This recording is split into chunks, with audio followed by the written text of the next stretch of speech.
Whenever you need data from an endpoint using JavaScript or TypeScript, you can use the fetch method.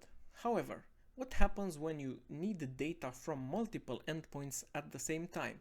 This is where Promise.all and Promise.all settled come in handy.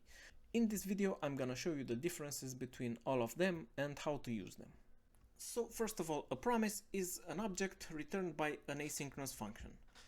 It's got three states: fulfilled, pending, and rejected. Whenever a new promise is created, its default state is pending, and then once it returns something, it has a result, it changes to fulfilled or rejected based on its success.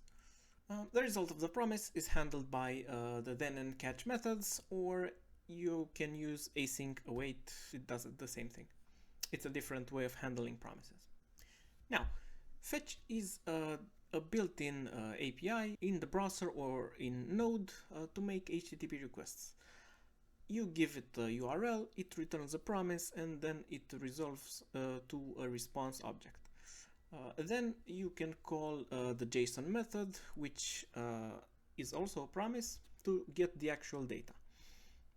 You use fetch usually when you want to retrieve data from a single endpoint. If you have two different requests, basically you need to call fetch on the first one, then to call fetch on the second one, and the second fetch runs when the first fetch is finished. However, in a lot of cases, you need to run multiple requests in parallel. So this is where Promise.all and Promise.all settled come in. However, to first show how fetch works, I have here an example. So I have a fetch request from a random endpoint where I get the posts of a user. So as you can see, I have here just a single fetch request from an endpoint. In terms of code, it's just a simple fetch, and as I said, you have the await. You use async await or then methods to retrieve the data. You can see in here that first we await the fetch, then we await the JSON, because they are both promises. So we handle promises with the await keyword. Below the fetch posts method, we have the one that uses Promise.all. So you can see we retrieve data from multiple endpoints at the same time inside the Promise.all. And you can see that the allSettled works similarly, getting data from different endpoints. However, the difference between the Promise.all and the Promise.all settled is that whenever one fetch fails, all of the fetch fail aside it. So we return basically an error from the fetch that fails, and the other ones are stopped. So this is a use case whenever we want all data to succeed, or if something fails, we don't want anything.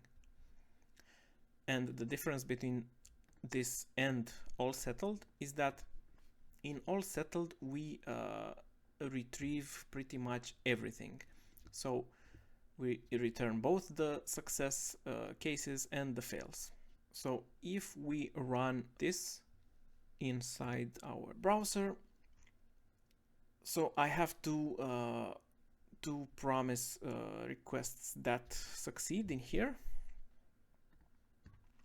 two fetch requests that succeed in here. So you can see that we retrieve data, and in here I have two requests that succeed and one request that fails.